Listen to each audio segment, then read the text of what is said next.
भगवंताचं स्मरण, श्रीजींचं स्मरण कोणी आलस्य न करता पालिकी सेवा करते हुए सर्वांनी मोठ्या प्रेमाने आनंदाने भक्ती भावनेने आपलं पापी मन, दूषित मन, वाईट मन याला स्वच्छ करण्यासाठी काही क्षण प्रभू स्मरण प्रेमसे हरी बोल.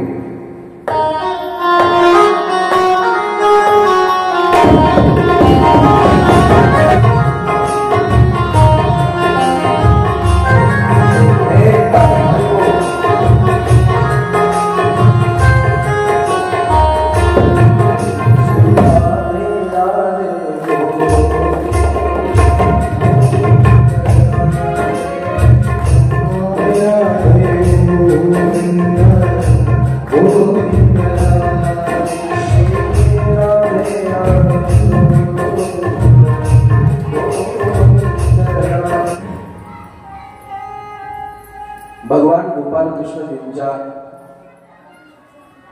जन्माष्टमीच्या निमित्ताने आपल्याही गावामध्ये श्रीमद भागवत कथा व्हावी. आम्ही वृंदावनला गेलो, वृंदावनला बाबांसोबत श्रीमद भागवताची सेवा केली. मेरे नाथ जिथे भगवान गोपाल कृष्णजींनी लीला केल्या त्याला वृंदावन म्हणतात. गोकुळ, नंदगाव. बघा, ब्रज 84 कोस आहे. वृंदावन कशाला म्हणतात? जिथे केवळ तुळशीचं वट आहे ते वृंदावन. आता वृंदावनची छबी फार बदलली. आता ते शहर बनलं. शहर वास्तविक ज्याला आपण वृंदावन म्हणून बघतोय ते खरं वृंदावन नाहीये. तुम्ही 2 वर्षापूर्वी गेलात बाबांसोबत. आता ते शहर झाले. खांडीलवड आम्हाला माहिती नाही, गेला नसेल, मला माहिती नाही. कारण जेवढे आपण महाराष्ट्रीयन लोक जातो ना, वरचं वृंदावन बघतोय. निधिवन, सेवाकुंज. सेवाकुंजला गेला नाही? गेला. निधिवनला गेला असा. मेरे नाथ जिथे भगवंताने लीला केल्या ते वृंदावन. आणि जो वृंदावनच्या भूमीमध्ये गेला समजावं त्याच्यावरती भगवंताची विशेष कृपा झाली. वृंदावन आना भगवान की कृपा होनी चाहिए, लेकिन वृंदावन के प्रति प्रेम होना ये मेरी श्री जी की कृपा होना चाहिए. वृंदावन सर्वसामान्य नाही. मार उद्यापासून फक्त आपण 3 दिवस भगवंताच्या लीला बघणार आहोत. श्रीमद भागवताचा नियम आहे. कोणीतरी मातांनी वाचलंय म्हणे.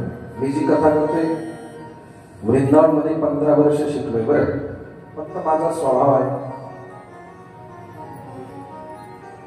केवळ कथा ऐकून आमचं जीवन कितपत बदलेल माहिती नाही. त्या अनुषंगाने थोडस प्रेरणा द्यावी, तरुणांना आकर्षित करावं, हा फक्त माझा विषय असतो. पण आपण परिपूर्ण भगवंताची उद्यापासून भगवंताच्या स्वच्छ लीला सुरू होतात. 4 दिवस राजा परीक्षितीच्या जन्मापर्यंतचा कथाभाग. आणि राजा परीक्षितीने विचारलेले हे प्रश्न आहेत. भगवान व्यासांनी जी श्रीमद भागवत कथा लिहिली ते डायरेक्ट कृष्णाच्या जन्मापासून कृष्णाच्या लीला 7 दिवस असं नव्हे मा. हा पहिलं वर्ष आहे, माहिती नाही, समजू शकतोय. पण आपली श्रवण करण्याची जी जिज्ञासा आहे ना, त्याला माझा सलाम आहे, वंदन आहे, खरंच वंदन आहे.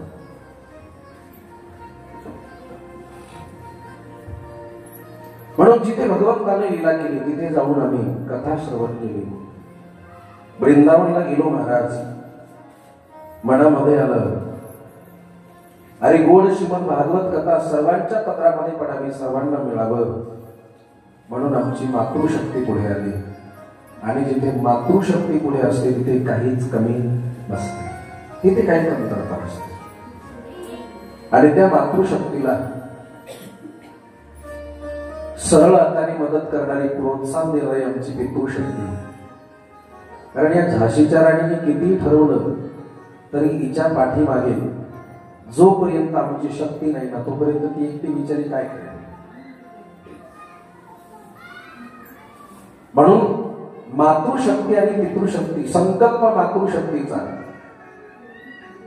त्यांच्या संसारात थोडं का होईना वर्षभरामध्ये एकदा आम्ही देवासाठी थोडस दिलं तर कुठे बिघडले. मी काल बोलून गेलोय, दान धर्मान, राज धर्मान, मोक्ष धर्मान, विभाग सह, स्त्री धर्मान, भगवत धर्मान, समास व्यास योगतः, पितामह भीष्म ज्यावेळेस 5 राज्य चालवण्याचे राजाचे धर्म सांगतात. धर्म राजाला पांडवांना, त्यापैकी पहिला धर्म आहे दान धर्मान. पहिला धर्म आहे दान. आम्ही जे करतोय ना हे देवावरती उपकार नाहीये, हा आमचा धर्म आहे. कारण आलोच यासाठी, मनुष्य जन्मच त्यासाठी आहे ना. म्हणून कुठेतरी वाटलंय, मनामध्ये संकल्प आला, भगवंताची कृपा झाली आणि या भव्य दिव्य स्वरूपामध्ये भगवान गोपाल कृष्णजींच्या जन्माष्टमीच्या पावन पर्वावरती भगवंताचीच कथा व्हावी हा संकल्प मनामध्ये आला. सत्य संकल्पाचा दाता नारायण सर्व करी पूर्ण मनोरथ. ज्याचा संकल्प सत्य असतो, चांगला असतो ना, त्याला पूर्ण करण्याची जबाबदारी माझ्या देवाची असते. तुमचा संकल्प होता पूर्ण माझा देव करतोय, निश्चिंत राहा. आणि तो संकल्प घेऊन आम्ही या श्रीमद भागीरथी गंगेमध्ये नाहून निघतोय, स्नान करतोय. बघा, गंगाची मध्ये स्नान केलं तर देह पवित्र होतो. या भागीरथी गंगेमध्ये ज्यांनी स्नान केलं त्याचं अंतररंग साफ होतं, स्वच्छ होतं. ती भागीरथी गंगा आपण मोठ्या आनंदाने पाहतोय. या भागीरथी गंगेमध्ये स्नान करण्याचा आजचा आमचा 4था दिवस. या महायज्ञामध्ये आहुती देण्याचा आजचा आमचा हा 4था दिवस. म्हणून माझ्या समोर बसलेला प्रत्येक श्रोता, लहान असो मोठा असो, अबाल असो वृद्ध असो, सर्वांच्या हृदयामध्ये प्रभूंचं वास्तव्य प्रागट्य, सर्वांच्या हृदयामध्ये विराजमान असणाऱ्या प्रभूला सर्वप्रथम मनोभावे वंदन करतोय, प्रणाम करतोय आणि आपल्या आजच्या कथेकडे वळतोय. मेरे प्यारे माता पिता, कालपर्यंतचा कथा भाग आपण श्रवण करत होतो. राजा परीक्षितीचा जन्म होतो. राजा परीक्षिती लहानाचे मोठे होतात, वनामध्ये जातात. एका बैलाचा आणि गायीचा संवाद ऐकतात. तो बैल साक्षात धर्म आहे आणि गायी साक्षात पृथ्वी माता आहे. दोघा जणांचा संवाद आहे. एका पायावरती बैल उभा आहे, तो म्हणजे धर्म, धर्मराज. साक्षात धर्म एका पायावरती उभा आहे, तो पाय म्हणजे सत्याचा.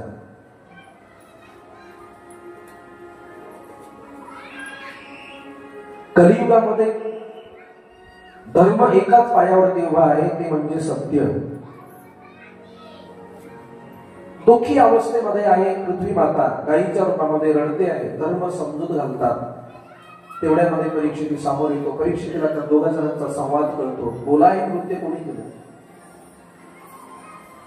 त्यावेळेस धर्म म्हणतो, राजा माझे कर्म आहे, कुणाचं नाव घेऊ नये. सामोरून काळा दिपाळ पुरुष तो मोठमोठ्या मूष आहे, नग्न तलवार हातामध्ये. परीक्षिती पाहतो, अरे खबरदार, कारण हा धर्म कलियुगामध्ये 4था पायही तोडायला निघतो. हा कली धर्माचा 4था पायही तोडायला निघतो. आणि एका पायावरती धर्म टिकून आहे, एका पायावरती हा धर्म टिकून आहे ना, त्यालाही तोडण्याचं काम हा कली करतो. कारण लक्षात ठेवा, कलियुगामध्ये सध्या तरी 50% पुण्य आणि 50% पाप आहे. अजून हळूहळू वाढत वाढत पुढे 75% पाप राहील आणि 25% पुण्य राहील. ही कलियुगाची थोरी आहे. हे माझे वाक्य नाही, नाथबाबांचे वाक्य आहे. ऐका कलीचे महिमान, असत्यासी रिझले जन, पापा देती अनुमोदन करी ती हेळण संतांची. आता कुठेतरी कथा कीर्तन प्रवचन होतात, आमच्या मनामध्ये अजून सद्भाव आहे, पण पुढे जसजसा कली वाढेल ना तसं साधकांना फार त्रास होणार आहे, फार त्रास होणार आहे. आपल्या गावामध्ये एक परंपरा आहे, 6-7 सप्ताही होतात, वारकरी आहेत म्हणून ठीक आहे. बऱ्याच गावामध्ये वर्षात एकही सप्ताह होत नाही. मेरे नाथ धर्म एका पायावरती उभा आहे ना, पण कधी त्यालाही तोडायला निघाला त्रास होणार. पुढे ज्ञानोबाऱ्यासारख्या लोकांना, ज्ञानोबाऱ्यासारख्या संतांना लोकांनी त्रास दिला, तिथे सर्वसामान्यांची काय कथा आहे. तिसरे मेरे भाई, ज्यावेळेस धर्म निघतो, कली निघतो, चौथा पाय तोडणार परीक्षिती अडवतात. परीक्षिती कडे तलवार घेऊन समोर उभा आहे, कोण आहे, माझ्या राज्यामध्ये एवढं पाहतो का करतो, हे माझ्या राज्यामध्ये चालणार नाही म्हणून मारायला धावतात. कली शरण येतो, कधी मोठ्या विनम्रपणे काही स्थान मागतो, त्यांना स्थान देतो. काल आपण सर्व सविस्तर बघितलंय. देवतम पाठम स्त्री आणि सुना, आणि चौथं स्थान आहे ते सुवर्ण. पण कोणत्या सोन्यामध्ये? कष्टाने कमवलेल्या सोन्यामध्ये नाही माग, कष्टाने कमवलेल्या सोन्यामध्ये नाही. जे खोटं बोलून डुबाडून चोरून आणलेलं धन आहे त्या धनावरती कलीचा वास आहे, कलीचा वास आहे. कष्टाचा आहे ना, त्याला कोणी स्पर्श करू शकत नाही. लुबाडून आणलेलं चोरीचं धन असेल त्यामध्ये कलीचा वास आहे, कलीचा. त्या धनामध्ये परीक्षिती राहायला आज्ञा देतात. आणि आता कली मोठ्या आनंदाने हसतो. डोक्यावरती जो मुकुट आहे तो जरासंधाच्या मुकुटामध्ये प्रवेश करून परीक्षितीच्या मनामध्ये प्रवेश करतो ना, साधूचा अपमान होतो. शमीजीच्या आश्रमामध्ये जातो राजा परीक्षिती म्हणतो, गुरुदेव फार भूक लागली, पाणी द्या, थोडस फळ द्या खायला. मी भारताचा सम्राट, पांडवाचा वंशज आहे, माझं नाव परीक्षिती, कृपया जल पाजा, फल द्या, भूक लागली, तहान लागली, काहीतरी द्या गुरुदेवा. पण ते शमीजी आहे, डोळे बंद केले म्हणजे तासन तास भगवंताच्या समाधीमध्ये जाणारे. समोर काय आलं, कोण आलं, काही घेणं देणं. तासन तास भगवंताच्या समाधीमध्ये लीन व्हायची, कोण जवळ आलं माहिती नाही. म्हणून राजा परीक्षितीला राग येतो. राजा परीक्षिती म्हणतात, गुरुदेव काहीतरी द्या.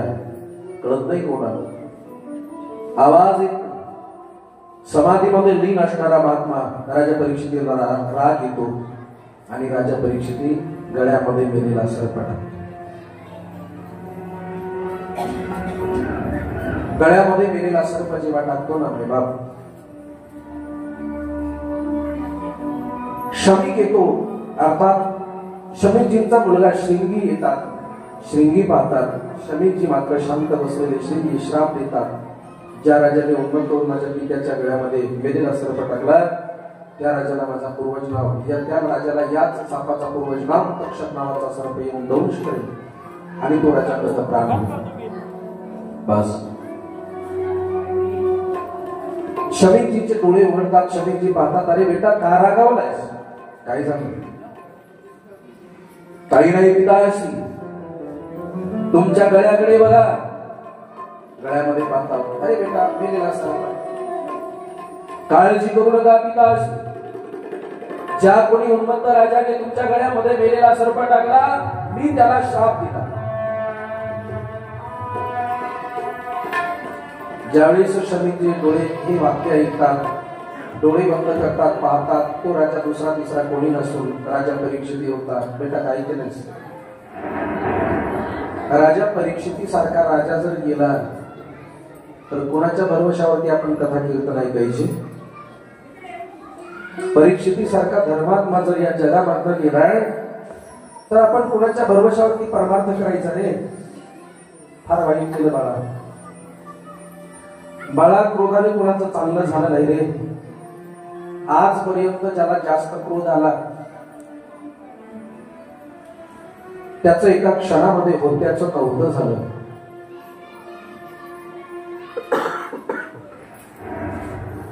म्हणून बाळा क्रोधावरती नियंत्रण ठेवायला शिकायला हवं. फार वाईट केलं रे, रागामध्ये येऊन राजा परीक्षितीला श्राप दिला. राजा परीक्षिती गेल्यानंतर आता पुढे कलियुगामध्ये असा धर्मात्मा राजा जन्माला येणं कठीण आहे. प्रेमाने बोला राजा.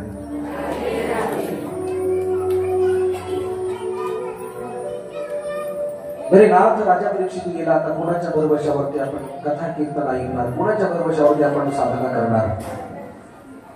शृंगी खाली पाहतो. शमीकजींना वाईट वाटतं. शमीकजी म्हणतात बेटा श्राप तर दिलाच. गौरमुख नावाच्या शिष्याला पाठवतात परीक्षितीकडे. राजा परीक्षितीला कळतात आणि राजा परीक्षिती सर्वस्वाचा त्याग करतात.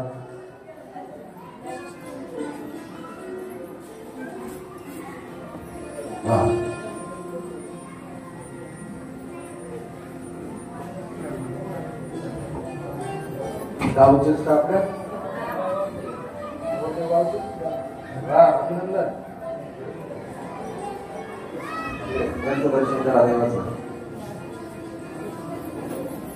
आधी सांगितलं असतं तर रुक्मिणी स्वयंवराच्या दिवशी लग्न केलं असतं.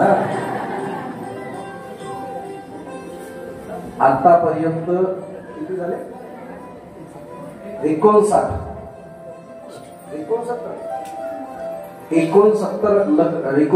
लग्न कथेमध्ये आम्ही केले.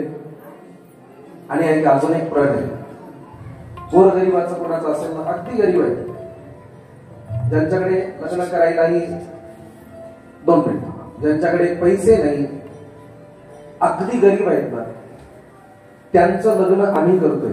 त्या मुलीचं मंगळसूत्र, त्या दोघांचे वस्त्र, त्यांना संसारासाठी लागणारे काही थोडेसे जे महत्वाचे आहेत ते म्हणते, तेही आम्ही देतोय. फक्त नियम एक आहे, अट एक आहे, ते लग्न इथे रुक्मिणी स्वयंवराच्या दिवशी या मंदिरामध्ये व्हावं, या धर्म मंडपामध्येच व्हावं. असे 69 जवळपास लग्न झाले. कार्य चालू आहे. तुम्हा दोघांनाही पुन्हा एकदा भगवंताकडनं खूप खूप आशीर्वाद, या व्यासपीठाकडनं आशीर्वाद. आई वडिलांची सेवा करा. धर्म कार्य आपल्या हाताकडनं घडत राहू, परमार्थ घडत राहू. ईश्वर चरणी प्रार्थना करतो. आनंदाने आपला सुखाने संसार हो, प्रभू चरणी प्रार्थना करतो आणि पुढे सांगतोय. मोठ्या प्रेमाने बोला राधे राधे. बोलो प्रेम से, बोलो राधे राधे. और जोर से, और जोर से. राधे राधे कहने में कंजूसी नहीं करनी चाहिए. ऐका, राजा परीक्षितला जेव्हा कळतं, राजा परीक्षिती सर्वस्वाचा त्याग करतात आणि राजा परीक्षिती शोकाच्या ठिकाणी येऊन बसतात. आता लक्षपूर्वक आहे. राजाला आपलं मरण कळालं, राजाने सर्वस्वाचा त्याग केला. भागवत काय ऐकायचं? भागवत यासाठी ऐकायचा. मी पहिल्या दिवशी शायद नाही बोललो, विसरून गेलो. गीताची आम्ही ज्ञान शिकायचे. ज्याला ज्ञान पाहिजे गीताजीकडे जा.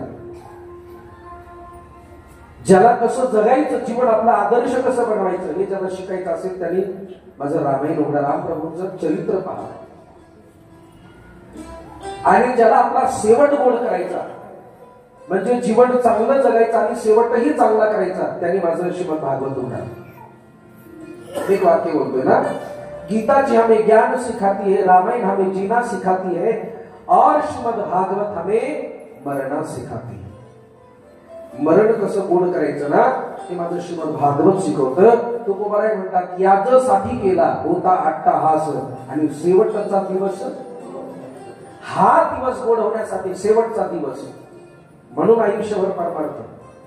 मग 1-2 कथा श्रवण केल्यानंतर नाही करणार. ती काय एवढंही सोपं नाहीये. यासाठी साधनाच असावी लागते. अरे आयुष्य केलं लोकांचं कथा श्रवण करून, आयुष्य. माझी एक अपेक्षा आहे आता, जसे तुम्ही बाबांसोबत वृंदावनला गेलात ना, तसे एकदा माझ्यासोबत अधिक मासामध्ये चला, जोड्या जोड्याने चला. माझा आग्रह आहे. आणि वृंदावन मध्ये एकदा वृंदावनचा महिमा अधिक मासामध्ये बघा. जशी आपण इथे कथा करतोय तशीच तिथेही कथा करू. तिथे महाराजाला दक्षिणा देण्याची गरज नाही. महाराज कथा फुकट करणार आहे. ते वृंदावन आहे. फक्त आपल्याला जाणं येणं राहणं खाणं पिणं जो खर्च त्यावेळेस आला बाबांसोबत गेला तेव्हा तेवढाच आताही काळजी नसावी. एक आहे त्या वृंदावनमध्ये आपण यावर्षी श्रावण अधिक मासामध्ये कथा अवश्य श्रवण करा. क्योंकि मेरे नाथ आयुष्य जल श्रीमद भागवत कथेसाठी तुम्हाला गिरिराजाची परिक्रमा तुम्ही केली नसेल गोवर्धनाची. गोवर्धनाच्या परिक्रमेमध्ये आयुष्य घालवलंय लोकांनी दंडवती देण्यामध्ये. एकाच जाग्यावरती युट्यूबला सर्च करा गोवर्धन परिक्रमा. एका जाग्यावरती 108 दंडवत देणारे तुम्हाला साधू मिळतील. 1000 दंडवत देणारे साधू मिळतील. दंडवत म्हणजे एकाच जागेवर दंडवत द्यायचा पुढे दगड ठेवायचा. त्यांचं तेच घर तेच मंदिर तेच सर्वस्व खाना पिना तिथेच. दंडवती देताना मागे येता येत नाही पुढे जाता येत सॉरी पुढे जाता येत नाही मागे येता येत. त्यांचं तेच घर तेच सर्वस्व आयुष्य घालवलंय. मी एका बाबाला विचारलं बाबा कितने सालों से आप ये दंडवती दे रहे हो. त्या महात्मे ने सांगितलं अरे बाबा 36 साल हो गए यही पर गिरिराज जी के इस चरणों पर पड़ा रहता हूं. 36 वर्षापासून तो दंडवती देत होता गोवर्धनाची. 36 वर्षापासून फक्त दंडवती. काय जीवन आहे या लोकांचं काय साधन आहे. मेरे नाथ आयुष्य जातो हो आयुष्य तरी सुद्धा भगवंताची कथा नाही कळत.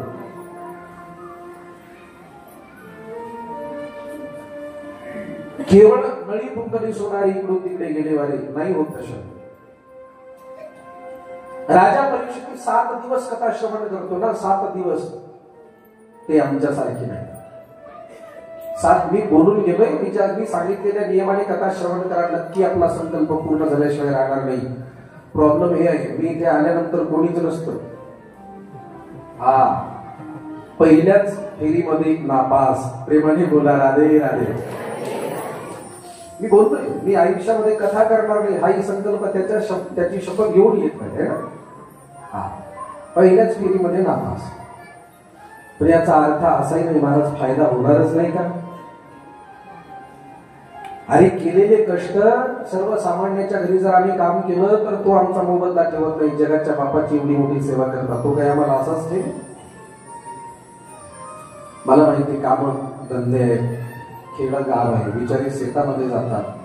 सगळ्यात मोठी गोष्ट एवढे मोठे येतात हेच फार मोठे उपकार. प्रेमाने बोला राधे राधे. नाही तर आता कोणाला एवढी आवड आहे कथा केली. चला लक्ष द्या.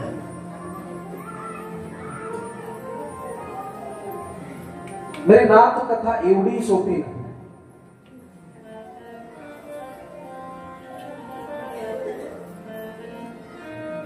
जेवढं आपण सोपं समजतोय. आयुष्य घालवलंय लोकांनी. ज्ञानेश्वरी एकदा वाचली म्हणजे कळत नाही. आणि ज्या दिवशी ज्ञानेश्वरी कळाली त्या दिवशी ज्ञानेश्वरी सोडून दुसरं काहीच दिसणार नाही. श्रीमद भागवत एकदा श्रवण केल्याने कळणार नाही पण ज्या दिवशी कळेल ना माई बाप त्या दिवसापासून आम्हाला श्रीमद भागवत सोडून दुसरं काही दिसणार नाही. माझ्या संतांचं वाङ्मय भगवंताचं वाङ्मय अलौकिक आहे दादा. आमच्या जीवनाचं कल्याण करणार आहे. आमचं जीवन बदलणार आहे. सोपं सांगतोय सगळ्यात सोपं. ज्यावेळेस आम्ही आळंदीला गेलो मी 98 ला आळंदीला आलो त्यावेळेस आम्हाला घालायला वस्त्र नव्हते. जेव्हा मी आळंदीला गेलो तेव्हा व्यवस्थित वस्त्र सुद्धा नव्हते. 98 चा विद्यार्थी आहे. माऊली आमच्या माता पित्यांनी जन्म दिला आणि ज्ञानोबा यांना स्वाधीन केलं. माऊली आजपासून माझ्या लेकराचे माता पिता तुम्ही आहात. आजपासून आमच्या लेकराचे माता पिता तुम्ही आहात. माऊली आम्ही जन्म दिला आता तुम्ही सांभाळा. माऊली अरे नाथ माऊलीच्या स्वाधीन केलं ना. माझ्या माऊलीच्या ज्ञानोबा यांच्या दरबारामध्ये आलो. भक्त समाधीवरती हे मस्तक टेकवलं तर या मस्तकावरच्या रेषाच ज्ञानोबा यांनी बदलल्या. अरे ज्यावेळेस गेलो त्यावेळेस खाण्याची व्यवस्था नव्हती. आज काय काय खावं याची पंचायत आहे. प्रत्येकाला वाटतं महाराजांनी आमच्या घरी यावं. पंच पक्वान्न आम्हाला खायला देतात. महाराज गावामध्ये आले, गावाच्या बाहेर पर्यंत दिंडी घेऊन येतात, पाय धुतात, किती मोठा आदर करतात. या आदराच्या पात्रतेचे आम्ही आहोत का नाही हा संशोधनाचा विषय आहे. पण हे प्रेम आहे, हा आदर आहे. हा आदर कुठल्या महाराजांचा नाही, हा आदर म्हणजे माझ्या ज्ञानोबरायांची कृपा आहे, माझ्या ज्ञानोबरायांचा आदर आहे, माऊलीचा आदर. ज्या माऊलीने आम्हाला ज्या माता पित्याने आम्हाला जन्म दिला, आळंदीमध्ये ज्ञानोबरायांच्या दरबारामध्ये आणून ठेवलंय, त्या माऊलीच्या समाधीवरती फक्त डोकं टेकवलं, संगती माऊलीची झाली तर आमचं जीवन बदललं, जीवन बदललं. आज लोक डोक्यावर घेऊन नाचतात. मेरे नाथ, संगतीने फक्त एवढा मोठा लाभ होतो, संगतीने एवढी मोठी कृपा होते. त्यांचं फक्त दर्शन केलं, एवढी मोठी कृपा झाली. आळंदीमध्ये असे हजारो तुम्हाला उदाहरण मिळतील ज्याला दोनही डोळे नाही. एक भक्त आमचे सदानंद गुरुजी महात्मा आहे, 7 दिवसामध्ये तुझा उद्धार होईल. राजा परीक्षित प्रणाम करतात, हरिकथा सुनाने वाले तुमको लाखो प्रणाम. शुकदेव स्वामींना वंदन करतात. शुकाचार्यजींचं आगमन म्हणून एकदा मोठ्या प्रेमाने बोले शुकदेव भगवान की जय. बस शुकदेव स्वामींचं आगमन राजा परीक्षित हाच प्रश्न करतात, गुरुदेवा 7 दिवसामध्ये मरणाऱ्याला काय करावं लागेल. प्रश्न एवढा होतो. शुकाचार्य म्हणतात, राजा प्रत्येक जण 7च दिवसामध्ये मरणार, 8वा दिवस कोणासाठी. राजा प्रत्येक जण 7च दिवसामध्ये मरणार ना, 8वा दिवस कोणासाठी आहे. प्रत्येक जण 7च दिवसामध्ये मरणार आहे. अरे प्रत्येकासाठी 7च दिवस आहेत, म्हणून भगवंताच्या कामाला हे लावा. महाराज आम्हाला तर 50 वर्ष झाले, अजून आम्ही गेलो नाही. 7च दिवसामध्ये जाणार आहोत. प्रत्येक जण 7 दिवसामध्ये मरणार. 7 दिवस कोणते सांगतो. सोमवार, मंगळवार, बुधवार, गुरुवार, शुक्रवार, शनिवार आणि रविवार. नाही सोमवारी गेला तर मंगळवारी, नाही मंगळवारी गेला तर बुधवारी, नाही बुधवारी गेला तर गुरुवारी, शुक्रवारी, शनिवारी, रविवारी. यानंतर कोणासाठी दिवस आहे. मेरे नाथ, प्रत्येकाला या 7 दिवसामध्ये मरायचं नाही. भगवान शुकाचार्य म्हणतात, अरे राजा तुझ्याकडे 7 दिवस आहेत, काळजी करू नकोस. तसा प्रत्येकाला 7च दिवसामध्ये मरायचंय. मग या 7 दिवसामध्ये जर लवकर भगवत प्राप्ती करायची असेल तर त्यासाठी सर्वात सोपं साधन आहे श्रीमद भागवतम शास्त्रम कलौकीरेण भाषितम. सोपं साधन आहे श्रीमद भागवत. हे राजन, आणि 7 दिवसामध्ये जर तुला मोक्ष प्राप्त करायचा असेल तर आपलं मन भगवंताच्या चरणी अर्पण कर. कारण राजा आया है सो जाएगा, राजा रंग फकीर, कोई सिंहासन चढ़ा चला, कोई बंधा जंजीर. राजा प्रत्येक जण जाणार आहे. हा मृत्यू लोक आहे, इथे कोणीही अमर नाहीये. इथे नाही गुरु आले अवतार, एरती पामर जीव किती. राजा इथे जो आला त्याला मारायचंय. राजा पण तुझ्याकडे 7 दिवस आहेत, काळजी का करतोस. आम्ही सांगू शकतो किती तास जगणार, किती दिवस जगणार, किती वर्ष जगणार. आम्ही नाही सांगू शकत ना. अरे आम्हाला माहिती नाही, आता इथे बसलोय, पुढचा क्षण आमच्यासाठी कसा असेल हे कुणालाच सांगता येणार नाही. मी आज इथे तुम्हाला बरोबर 7:20 कथा सांगतोय, 25व्या मिनिटाला सांगेल की नाही, नो गॅरंटी. काय बरोबर आहे. जगाच्या पाठीवरती राजा परीक्षित एकमेव पात्र असं होतं, त्याला माहिती होतं की 7 दिवस जगणार आणि मला मारणारा साक्षात देव जरी आला तरी मला मारू शकणार नाही, साक्षात यम जरी आला तरी माझा प्राण घेऊ शकणार नाही. का. कारण एका संताचा तो श्राप होता. संतांचे वचन खोटे करणं देवाला सुद्धा जमलं नाही. म्हणून परीक्षित आपल्या पत्नीकडे जातो ना, मोठ्या स्वाभिमानाने सांगतो, देखो देवी 7 दिन तक मुझे कोई नहीं मार सकता. आणि आता राजा ज्यावेळेस विचार केला, भगवान शुकाचार्य म्हणतात, राजा तुला जर तुझा उद्धार करायचा असेल ना, हे मन भगवंताच्या चरणी अर्पण कर. कारण वास्तविक माणसाचं जीवन काय आहे. सत्ययुगामध्ये माणसाचं आयुष्य होतं 1,00,000 वर्ष. लक्षपूर्वक आहे का. सत्ययुगामध्ये 1,00,000 वर्ष. सत्ययुग गेलं, त्रेतायुग आलं. त्रेतायुगमध्ये 1 शून्य कमी झालं, 10 वर्ष. त्रेतायुग गेलं, द्वापारयुग आलं, 1 शून्य कमी झालं, 1000 वर्ष. त्रेतायुगामध्ये माणसाचं आयुष्य होतं 1000 वर्ष. द्वापार युगामध्ये माणसाचं आयुष्य होतं 1000 वर्ष. द्वापार गेलं आणि कलियुग आलं. आता या 4थ्या युगामध्ये कलियुग आलं. कलियुगामध्ये 1000 1 शून्य देवाने कमी केलं. कलियुगामध्ये माणसाचं आयुष्य किती आहे? 100 वर्ष.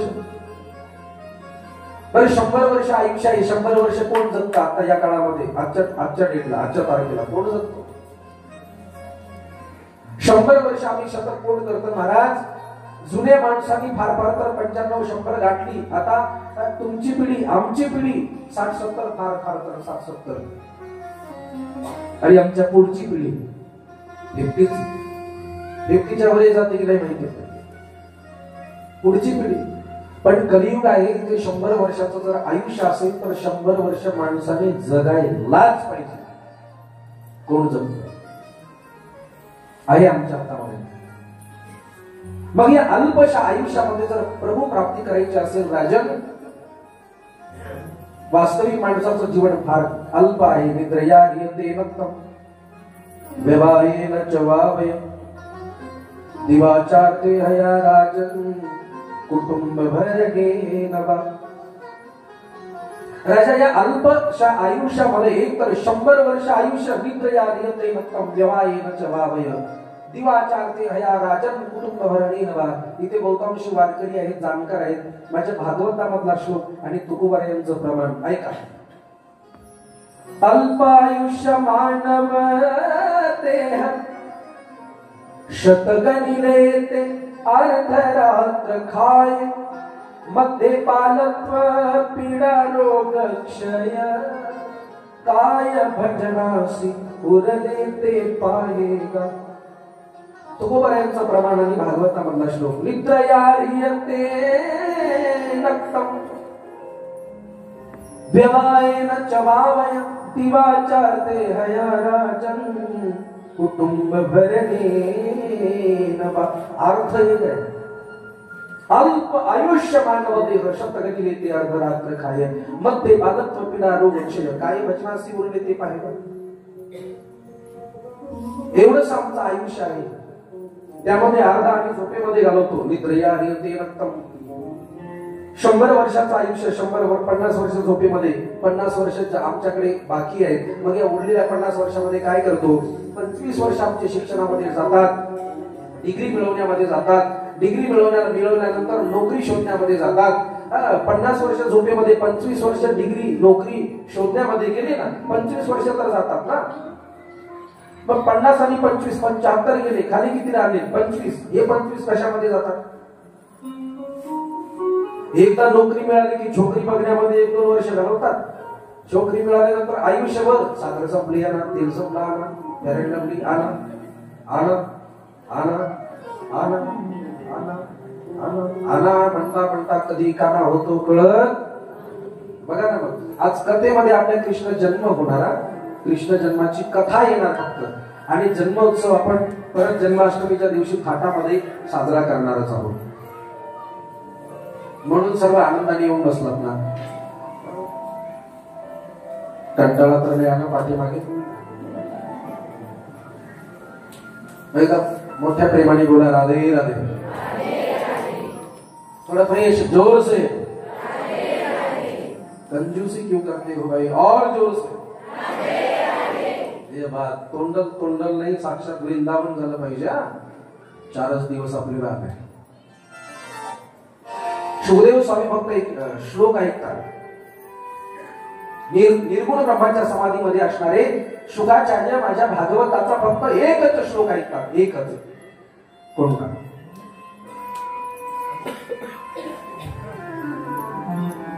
बरहा पीडम नटवर वपु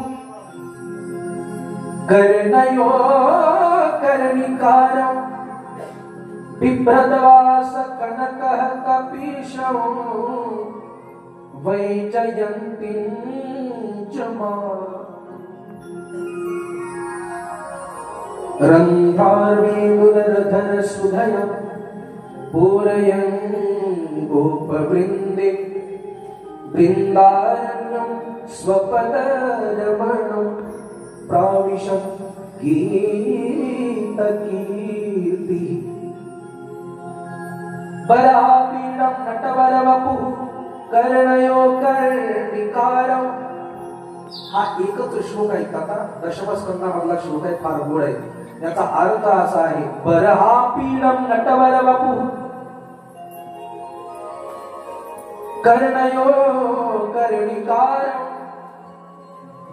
मेरे बरहापीडं, अपीड माने मुकुट. मोर मुकुटाचा पिसारा ज्यांनी आपल्या डोक्यावरती धारण केला आहे, जो अत्यंत सुंदर आहे. नटवरवपुः, ज्याच्याकडे बघावं आणि बघतच राहावं, ज्याचे नयन म्हणजे हरणाप्रमाणे अत्यंत सुंदर आहे, ज्याच्याकडे बघितल्यानंतर परत काही बघण्याची अपेक्षा राहत नाही. कर्णयो कर्णिकारं, कानामध्ये कणेराचे फूल धारण केले, गळ्यामध्ये वैजयंतीची माला परिधारण केली. आणि सायंकाळच्या वेळेला देवी रांगाला आधारावरती बासुरी घेऊन वृंदावनकडे निघाला. गाई पाठीमागे आहे. गाईंच्या खुरांनी जो धूर उडतो, गाईंच्या खुरांचा जो धूर उडतो, जो जे कण उडतात ते भगवंताच्या अंगाच्या या चेहऱ्यावरती ज्या रोमे, चेहऱ्यावरती बारीक केश असतात, भुरके भुरके, त्या रोमावरती ते कण पडतात, कण. आणि सायंकाळची वेळ, सूर्यास्त निघाला. पूर्व पश्चिम कुणीकडे? मी विसरूनच चाललोय. इकडे पूर्व, इकडे पश्चिम. हा, भगवान निघाले पश्चिमेला. पश्चिमेला सूर्यनारायण डुबतोय, आस्ताकडे जातोय. आणि ज्यावेळेस सूर्यनारायण आस्ताकडे जातो ना, त्यावेळेस लाल बुंद होतो. प्रगट होतो तेव्हा लाल बुंद असतो, आणि आस्ताकडे जातो त्यावेळेस लाल बुंद असतो. आस्ताकडे भगवान सूर्यनारायण निघाले आणि त्याचं प्रतिबिंब भगवंताच्या या सावळ्या सलोन्या चेहऱ्याकडे पडतं. त्याच्या अंगावरती जी कण पडली ना, बारीक बारीक रोमे, ते रोमे त्या प्रकाशाने आणखीच फुलून दिसतात. असं वाटतं कमळाच्या पानावर, कमळाच्या पाकळ्यावरती मोत्याचा थेंब पडल्यानंतर जसा तो मोत्यासारखा चमचम चमचम चमकतो ना, तसं भगवंताचा चेहरा कमळाची पाकळी दिसते.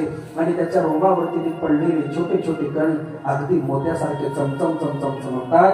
माझ्या भगवंताचं सौंदर्य अजून घोळून दिसतं. एवढा सुंदर भगवंत ज्यावेळेस शुकाचार्य हा एकच श्लोक ऐकतात, निर्गुण ब्रह्माच्या समाधीमध्ये असणारे समाधीच तोडतात. आणि दुसऱ्या श्लोकामध्ये याच्याबद्दल जाणून घेण्यासाठी आपल्या पिताजीकडे जातात. पहिल्या श्लोकामध्ये सौंदर्याचं वर्णन आणि दुसऱ्या श्लोकामध्ये भगवंताच्या करुणेचं वर्णन. अहो बकीयं स्तनकालकूटं जिघांशया पाययदाप्य साध्वी लेभे गतिं धातृचितां ततोऽन्यं तं वा दयाळुं शरणं व्रजेम. अहो बकीयं स्तनकालकूटं जिघांशया पाययदाप्य साध्वी लेभे गतिं धातृचितां ततोऽन्यं तं वा दयाळुं शरणं व्रजेम. दोन श्लोक ज्यावेळेस शुकाचार्याची ऐकतात, या दोन श्लोकामध्ये भगवंताच्या सौंदर्याचं वर्णन, भगवंताच्या करुणेचं वर्णन. जेव्हा शुकदेव स्वामी ऐकतात, सर्वस्वाचा त्याग करतात आणि आपल्या पिताजीच्या चरणावरती साष्टांग दंडवत करतात. याला म्हणतात जिज्ञासा. प्रेमाने बोला राधे राधे. और जोर से. राजा परीक्षितीचा तो भाव होता नाही बाबा.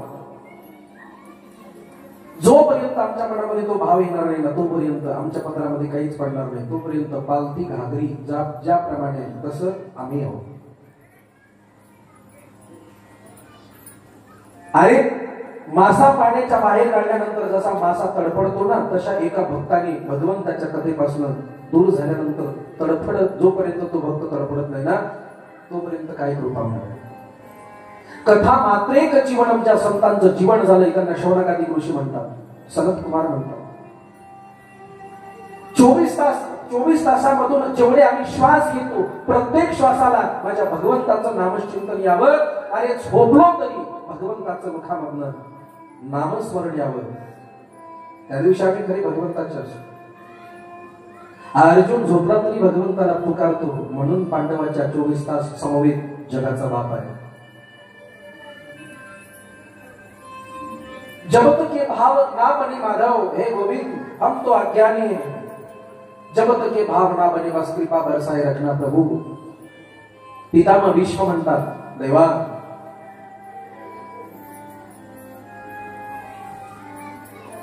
इतना तो करना स्वामी, जब प्राण तन से निकले,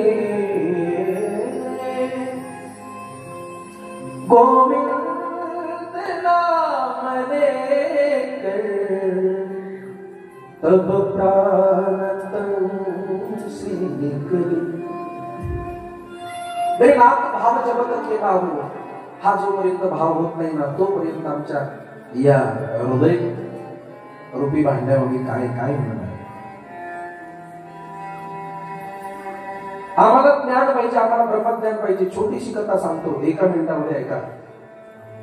एक साधू बाबा, आपल्यासारखं गाव होतं, सज्जन गाव होतं. एक साधू बाबा एका म्हातारीच्या घरी जायचे, दररोज जायचे. अलख निरंजन भिक्षाम माते. त्या माऊलीने दररोज त्या साधूला भिक्षा द्यायची. मग सगळ्यांनी लक्षपूर्वक ऐका. त्या साधूला त्या माऊलीने भिक्षा द्यायची आणि एकच म्हणायचं, बाबा मला ब्रह्मज्ञान पाहिजे. ऐका लक्षपूर्वक. मग दररोज एकच प्रश्न, बाबा मला ब्रह्मज्ञान हवंय. आणि बाबाने भिक्षा घ्यायची आणि एकच वाक्य वापरायचं, मा तुला ब्रह्मज्ञान आज नाही उद्या देतो. हा परत त्या बाबाने दुसऱ्या दिवशी यायचं, भिक्षा देई माते. त्या माऊलीने यायचं, बाबा हे भिक्षा घे आणि मला ब्रह्मज्ञान दे. बाबाने म्हणायचं, मा आज नाही उद्या देतो. परत तिसऱ्या दिवशी भिक्षा देई माते. त्या माऊलीने भिक्षा द्यायची. माऊलीने म्हणायचं, आजीनी म्हणायचं, त्या माताने म्हणायचं, बाबा आज ब्रह्मज्ञान देणार होता दे बाबा. त्या साधूचं वाक्य ठरलेलं, आज नाही कल दूंगा, आज नाही कल दूंगा, आज नाही कल दूंगा, आज नाही कल दूंगा, आज नाही कल दूंगा. महिना दीड महिना होतो, म्हातारी राहतो. दुसऱ्या दिवशी साधू दारामध्ये येतो, भिक्षा देई माते.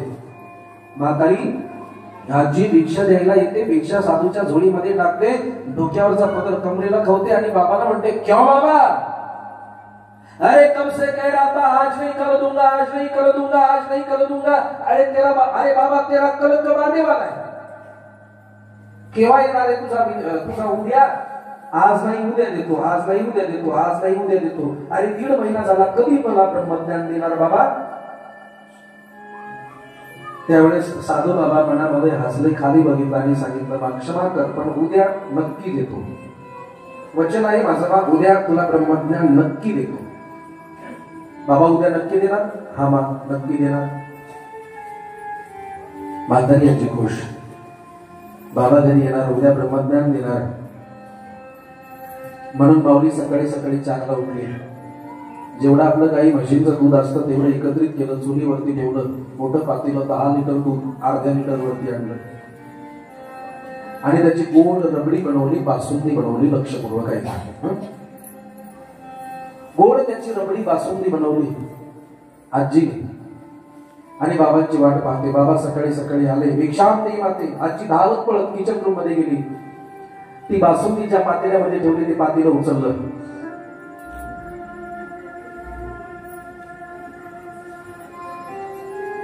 आणि साधू महात्म्याकडे आले, बाबा हे तुझी भिक्षा.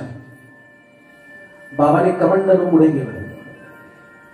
पण ऐका, कमंडलू पुढे गेलं. त्या कमंडलू मध्ये ही माऊली त्या भांड्यातनं बासुंदी टाकणार.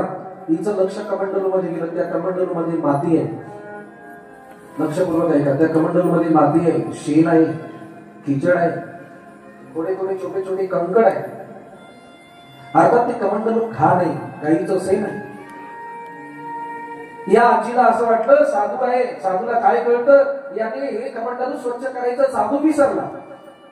त्या माऊलीने ते भांड वापस घेतलं, ती बासुंदी बाजूला ठेवली. सांगितलं, साधू बाबा 4 वाजल्यापासून मी ही खीर ही रबडी बनवली, बासुंदी तुझ्यासाठी बनवली. मला असं वाटतं तू तुझं कमंडलू धुण्याचं विसरलास, दे माझ्याकडे, त्याला स्वच्छ करतो मी.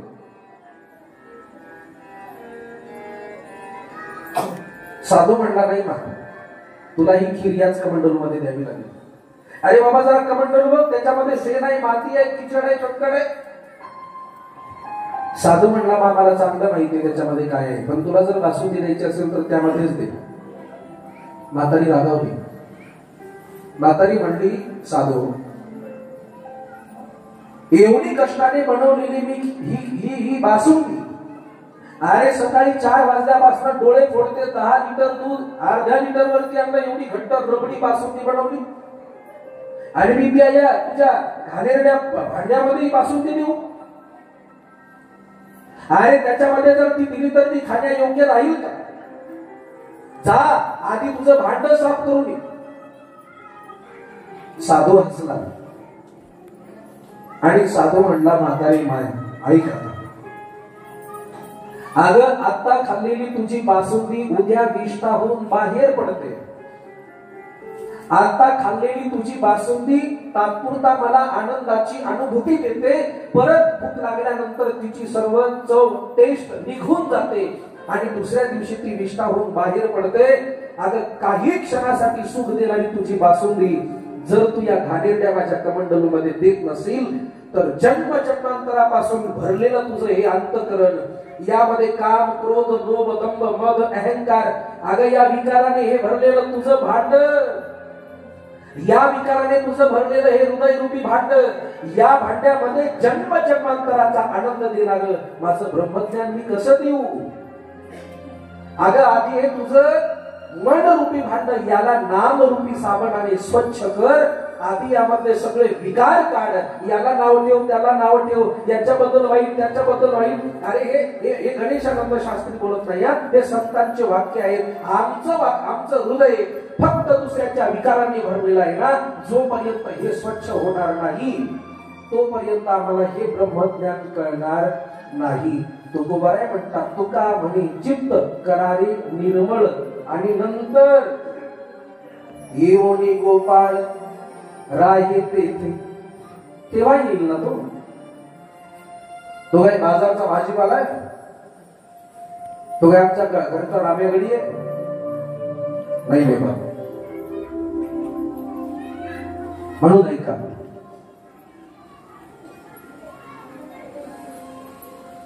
जोपर्यंत आम्ही मन त्याला अर्पण करणार नाही ना तोपर्यंत आम्हाला काही मिळणार नाही. भगवान शुकाचार्य म्हणतात, राजन, भगवान शुकाचार्याला राजा परीक्षित म्हणतात, गुरुदेव मी सर्वस्व अर्पण करू शकतो, मन मात्र नाही का? हे फार चंचल आहे, माझ्या ताब्यात नाही. मग राजा याला जर काबीज करायचं असेल तर 4 गोष्टी, जिता असो, जित श्वास, जित संगो, जित इंद्रिय, या 4 गोष्टीचं एकत्रीकरण केलं राजा. मन ताब्यात येतं. एकदा का मन ताब्यात आलं की तुकोबाराय म्हणतात, आता कोठे धावे मन, आता कोठे धावे मन, आता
चरण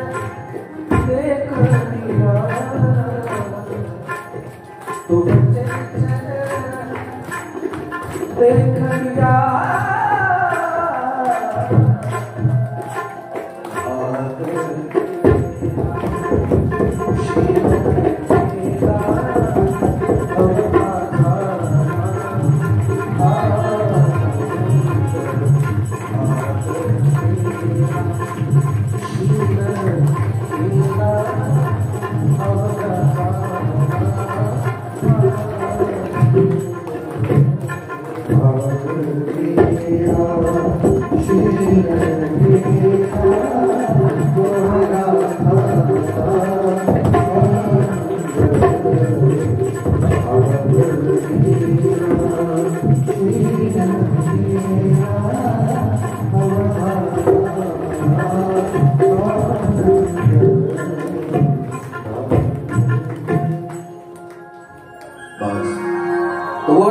एकदा तर या मनाने भगवंताचे चरण बघितले ना मग दुसरं काही बघण्याची गरज नाही. भाग गेला, शीन गेला, अवघा झाला आनंद.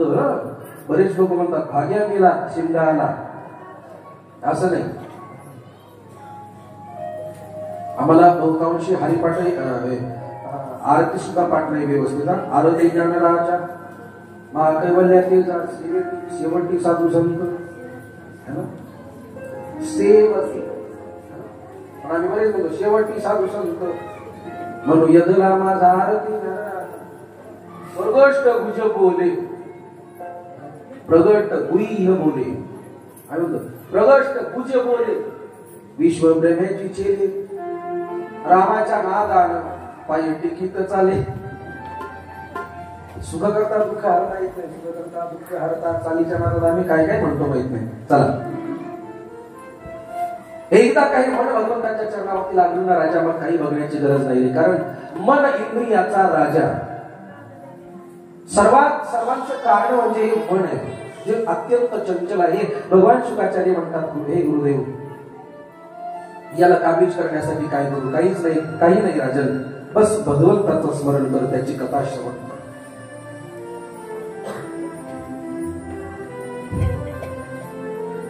राजा परीक्षित म्हणतात गुरुदेवा कळालं भगवान सृष्टी का निर्माण करतात? बरं निर्माण करतात काही वाईट काही सज्जन असं का? मला सांगा, सर्व जर महाराज असते तर मला इथे कोणी बोलवलं असतं? तुम्हाला सगळ्यांना जर कथा पाठ असते किंवा कथा तुम्हाला माझ्यासारखी बोलता आली असती, गाता आलं असतं, मला कोणी बोलवलं असतं? सर्वच जर चंदनाची वृक्ष असतील तर चंदनाला कोणी किंमत दिली असती का? येड्या बाभळी आहे, काटेरी झुडप आहेत म्हणून चंदनाला किंमत आहे. तसे दुर्जन आहेत म्हणून सज्जनाला किंमत आहे. दुर्जन नसते तर सज्जनाला किंमत कोणी दिली असते? जग चालणार कसं? हे भगवान की सृष्टी आहे प्यारे. अरे सर्वच सज्जन नाहीत आणि सर्वच दुर्जनही नाही. काही दुर्जन काही सज्जन. परीक्षित विचारतात गुरुदेवा भगवंत सृष्टी बनवतात मग अशी का? भगवान शुकाचार्य म्हणतात राजन हे तो भगवान की क्रीडास्थली, भगवान खेल रहे हैं हमारे साथ, खेलते हैं बस. भगवंताची सृष्टी कशी आहे देवा म्हणून सृष्टीविषयी वर्णन करतात. पहिले मोठेच नव्हते, काही चंद्र सूर्य तारा नाही, अवघे शून्य होते पायी काढोबा दिले फिरते, तेथे एक ढालच निर्माण झाले, तिने बाई एवढी ख्याती केली. फार गुण वर्णन आहे भागवतामध्ये, सृष्टी वर्णन. हे राजन एकटा भगवान क्षीरसागरामध्ये झोपणारा त्याला राहावी न करविना म्हणून भगवंताने आपल्या नाभी कमळापासून ब्रह्मदेवाला प्रकट केलं. ब्रह्माजी प्रकट होतात, ब्रह्माजी अनेक वर्ष तपश्चर्या करतात. ब्रह्माजीला भगवंत तपश्चर्याला प्रसन्न होऊन ब्रह्माजीला चतुश्लोकी भागवत देतात. ब्रह्माजीच्या हनुवटीला बोट लावतात, हात लावतात आणि त्यांना विधाता बनवतात.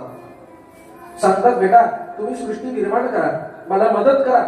आणि आता सृष्टी निर्माण करायला मदत करायला प्रारंभ करतात. आधी सनत कुमार ब्रह्माजी सृष्टी निर्माण करायला प्रारंभ करतात. सगळ्यात अगोदर आदिमानव मनु आणि शतरूपा, मनु आणि शतरूपाला निर्माण करतात. मनु आणि शतरूपाचा विवाह करतात. त्या मनु आणि शतरूपाला सांगतात बाबाई मला सृष्टी निर्माण करायला मदत करा. पण त्या अगोदर ऐका, आधी सनत कुमार, नंतर नारद, नंतर सप्त ऋषी, पण कोणीच मदत करत नाही ब्रह्मदेवाला सृष्टी निर्माण करण्यासाठी. सृष्टीविषयी फार गोड वर्णन आहे, मी अगदी संक्षिप्त सांगतो, लक्षपूर्वक ऐका.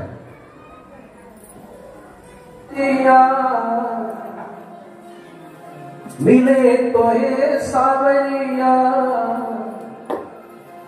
ये बचन अनमोल ये चाहिए, आप सतर्क रहो त्यासाठी। वचन अनमोल श्री राधे राधे बोले। दोन्ही हात मोठ्या प्रेमाने सर्वांनी वरती घ्या और एक ज्यांचे घुमते घुमतात त्यांनी उभं उभं राहिलं तरी चालेल। 2 मिनिटं आपण भजन करणार आहोत। एक ताली हरी बोल। वचन अनमोल श्री राधे राधे बोले। वचन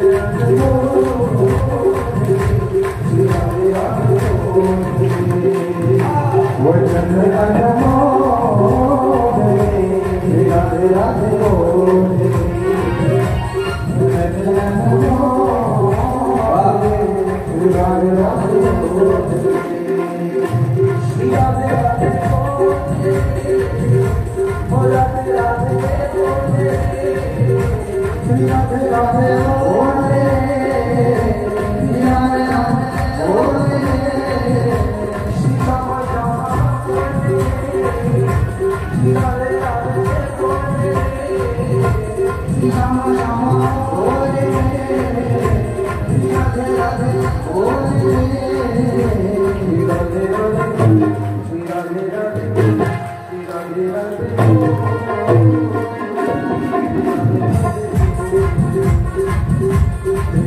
राधे राधे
श्री माऊली माऊली ज्ञानेश्वर माऊली माऊली श्री माऊली माऊली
बोले भक्तवत्सल भगवान की, बोले लाडली सरकार की जय, जुगल सरकार की जय, गीता गंगा गो माता की जय। जय जय श्री राधे, जय जय श्री राधे जय। सांगतात बेटा मला सृष्टी निर्माण करायला मदत करा प्रभू। संसार थाटायला जागा पाहिजे, जमीन पाहिजे। पृथ्वी माता हिरण्याक्षाने समुद्रामध्ये लपवली। पृथ्वी नसेल तर आम्ही कसा संसार करणार, तुम्हाला कशी मदत करणार। म्हणून भगवंत वराहाचं अवतार रूप घेतात, वराह अवतार घेतात, हिरण्याक्षाचा वध करतात, पृथ्वी मातेची पुन्हा स्थापना करतात. म्हणून वराह भगवंताचा अवतार एकदा मोठ्या प्रेमाने बोले वराह भगवान की जय. मनु आणि शतरूपा 2 मुलं 3 मुली, आकुती देहुती प्रसूती प्रियव्रत आणि उत्तानपाद, 4 अपत्य 4 दाम्पत्य मनु आणि शतरूपाला. त्यापैकी आकुती दिली जाते रुची प्रजापतीला, प्रसूती दिली जाते दक्ष प्रजापतीला आणि देहुती माता दिली जाते भगवान कर्दम मुलींना. 3ही मुलींचा फार गोड वंश आहे. मी सविस्तर यांचा वंश फार गोड कथा आहे, सविस्तर सांगत नाही, संक्षिप्त रूपामध्ये सांगून जातो. माता आकुतीच्या घरी भगवान यज्ञ नारायण येतात. प्रसूतीच्या घरी माता सती जन्म घेते. सती चरित्र फार गोड आहे. बघा सती चरित्र इथे भागवतामध्येही आलं. सती चरित्र सविस्तर रामायणामध्ये फार गोड आलं. आणि माता सतीचं चरित्र शिव महापुराणामध्ये तर ते शिव महापुराण सर्व भोले बाबांचंच चरित्र आहे, माता सतीचंच आहे. श्रीमद भागवतामध्ये फार गोड सती मातेचं चरित्र येते. सती मातेचं चरित्र सर्वांना माहिती आहे. सती माता आधी पार्वतीने आधी सती दक्ष प्रजापतीची मुलगी, दक्षांची मुलगी माता सती. भगवान भोले बाबा सोबत विवाह होतो. दक्ष यज्ञ ठेवतोय. यज्ञामध्ये भोले बाबा रामनामामध्ये तल्लीन आहे. ज्यावेळेस दक्ष येतो सर्व उठून उभे राहतात. 3 देवता उठून उभे राहत नाहीत, ब्रह्मा विष्णू आणि महेश. ब्रह्माजी उठून राहत नाही. दक्ष समजून जातो ब्रह्मा माझा पिता आहे, मुलासाठी बापाने उभं राहिलं नाही तरी चालेल.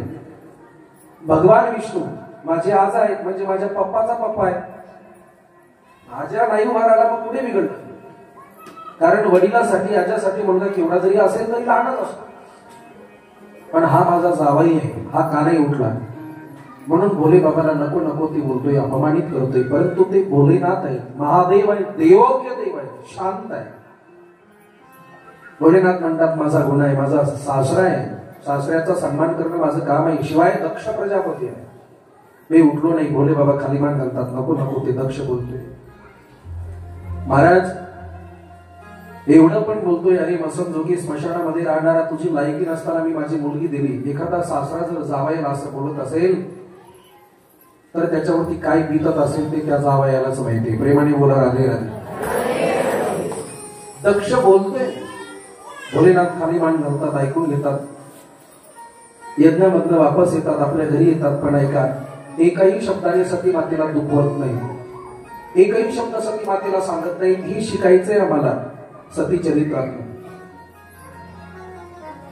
सासरवाडीमध्ये जर काही बोलले, आमचा अपमान झाला तर पत्नीला कधीच त्रास द्यायचा नाही. हे म्हणजे सती मातेच्या चरित्रातनं आम्हाला शिकायला मिळते. भोलेनाथ काहीच बोलत नाही. अनेक वर्ष होतात. दक्ष मात्र त्या सभेमध्ये प्रण घेतो. 1 दिवस बदला लेकर मानून घ्या.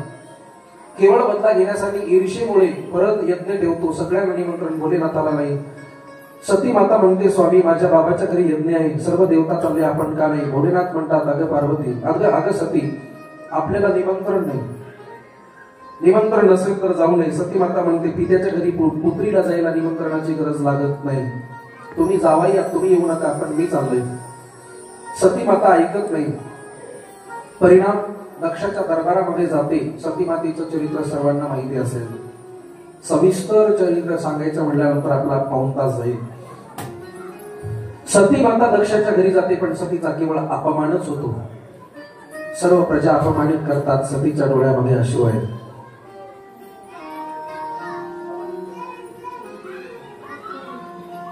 सती मातेच्या डोळ्यामध्ये अश्रू आहेत. सती मातेचा अपमान होतो.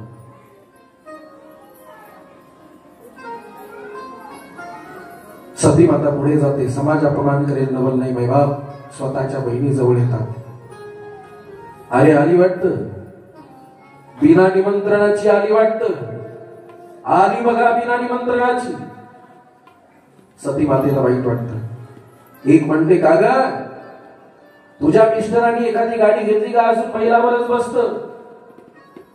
खाली मान घालते. एक म्हणते अगं एखादा ड्रेस शिवला का अजून ते व्याघ्रांवर धारण करत.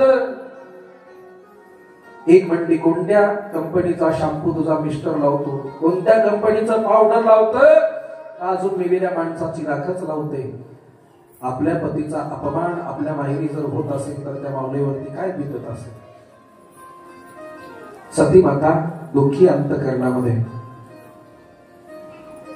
तशीच पुढे जाते. कोणी व्यवस्थित बोलत नाही. याही वेळेस एक पात्र आहे, ती म्हणजे माता. माता समोर येते, बेटा इथे का आलीस? अरे इथे तुझा फक्त अपमान करण्यासाठी हा यज्ञ ठेवलाय. आता यज्ञामध्ये जाते. यज्ञामध्ये सर्वांना स्थान आहे, भोलेनाथाला नाही. आता मात्र आतापर्यंत सती माता सहन करते, आता मात्र संयमाचा बांध फोडला जातो आणि सती माता म्हणते, अरे जोपर्यंत माझ्या महादेवाचं स्थान नाही तोपर्यंत यज्ञ नाही पूर्ण होत नाही. तुला माहिती नाही दक्ष? आपल्या जन्मदात्या पित्यांना बोलते, हे दक्ष ऐका, अरे आतापर्यंत माझ्या महादेवाचा अपमान करत होता, मी ऐकत होते.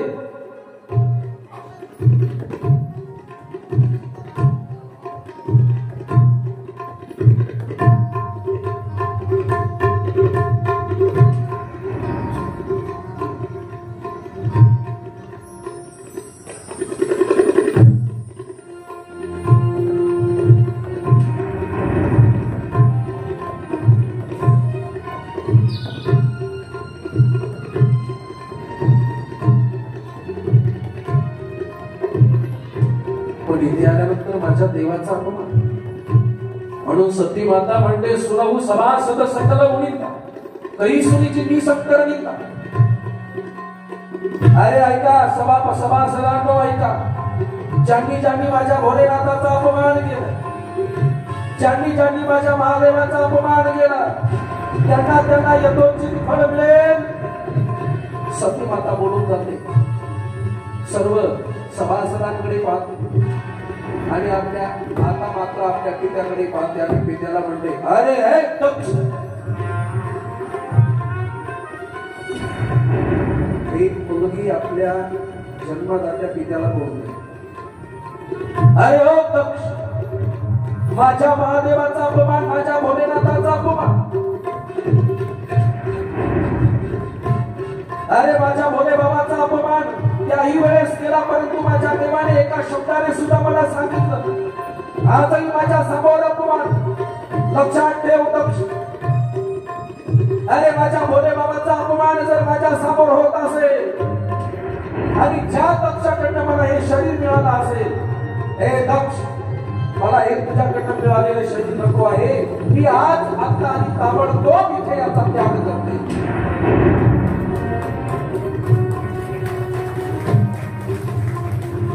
पतिव्रता नारी आपल्या पतीचा अपमान कधी सहन करू शकत नाही. आपल्या जन्मदात्या पित्याला म्हणते, अरे तू मला देह दिला, या देहाचा मी त्याग करते. आणि सर्व सभासदांना सांगते, ज्यांनी ज्यांनी जसा जसा अपराध केला तसं तसं त्यांना फळ मिळेल. डाव्या पायाचा अंगठा जमिनीमध्ये गाडते, अग्नी प्रज्वलित करते आणि सती माता अग्नीमध्ये उडी मारते. ज्यावेळी सती माता अग्नीमध्ये उडी मारते, सती मातेच्या संपूर्ण देहाला अग्नी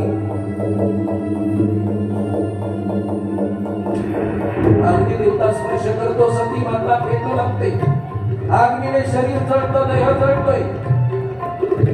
इकडे शिवगण सोबत असणारे धावत पळत कैलास पर्वतावरती जातात, भोलेनाथ भोलेनाथ भोलेनाथ. अरे प्रभू, घात झाला देवा, घात झाला देवा. देवा, आमच्या माता जळतात देवा, आम्हाला माता हव्या, आमच्या माताला वाचवा देवा. भोले बाबाला राग येतो. भोले बाबा जटेमध्ये हात घालतात, एक केश करतात, जमिनीवरती आपटतात, वीरभद्राला प्रकट करतात, सांगतात, जाओ वीरभद्र. वीरभद्र पुढे जातो, मायबाप यज्ञामध्ये येतो. शिवगण सोबत आहेत, वीरभद्राला सांगतात, अरे वीरभद्र, हे बघ, हे बघ, हे हसत होत. वीरभद्र त्याला पकडायचा, एक थोबाडी देतो. वीरभद्रा याने आपल्या देवाचा अपमान केला, वीरभद्र त्याला मारून टाकायचा. भृगु ऋषी होते, भृगु ऋषी. भृगु ऋषीला शिवगण म्हणतात, वीरभद्र हे म्हातार दाढीवर हात फिरवत होतं दाढीवर. जेव्हा भोले बाबाचा अपमान होत होता सती माता रडत होती, तेव्हा हे म्हातार दाढीवर हात फिरवत होतं. अजून काही लोकांना सवय. वीरभद्र पुढे हात पकडतात आणि भृगु ऋषीची दाढी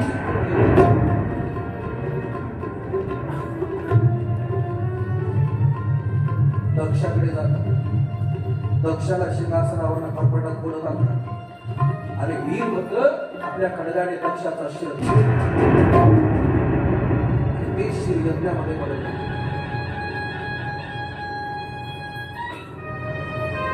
दक्षाचं शिर यज्ञामध्ये पडतं. दक्ष तडफडतो.